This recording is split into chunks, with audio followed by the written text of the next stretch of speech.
एक बुजुर्ग कारीगर था। उसने जीवन भर सिर्फ एक ही चीज बनाई, कब्रें। हाँ, कब्रें, क्योंकि वह शहर के बीचों बीच बने एक पुराने श्मशान में काम करता था। दिन भर वह मिट्टी खोदता, पत्थर सजाता और लोगों की अंतिम यात्रा का हिस्सा बनता। लोग कहते, बेचारा, इसका सारा जीवन मौत के बीच बीत रहा है। लेकिन उस कारीगर के चेहरे पर हमेशा एक शांति रहती थी।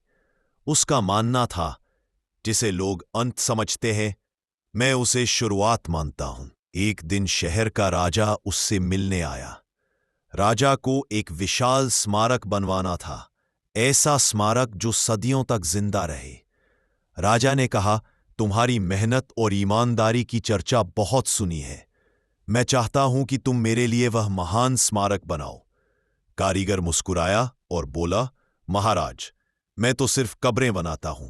राजा ने कहा, यही तो वजह है कि मैं तुम्हें चुन रहा हूं। कब्र बनाने वाला इंसान समाप्ति में भी आगे का रास्ता ढूंढ लेता है।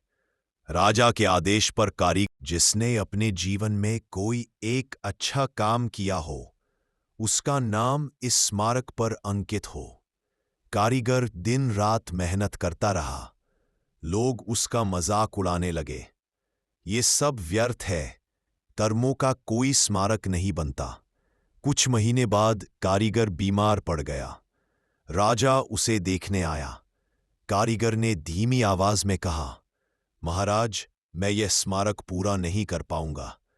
राजा ने उसका हाथ पकड़ा और कहा, तुम्हारे हाथ सिर्फ पत्थर के नहीं, जिंदगी के निर्माता है।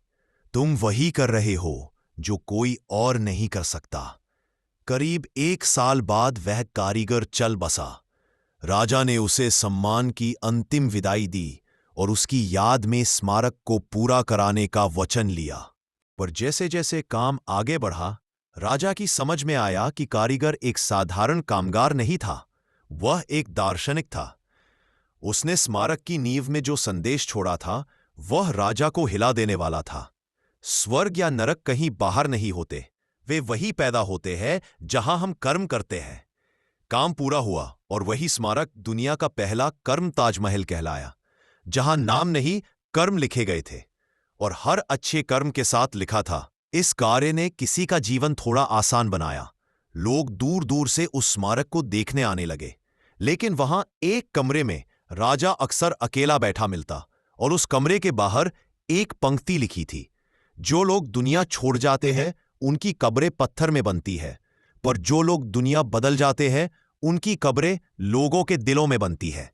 राजा हर दिन उस कारीगर को याद करता और सोचता, जिसने जीवन में मौत के बीच काम किया, वह सबसे ज्यादा जिंदा विचार छोड़ गया। दोस्तों, अगर इस कहानी का सार समझो तो एक बात साफ है, तुम जहां बैठे हो, जैसा माहौल है, वही तुम्हारा स्वर्ग भी बन सकता है और नर्क भी। फर्क सिर्फ तुम्हारे कर्म करते हैं।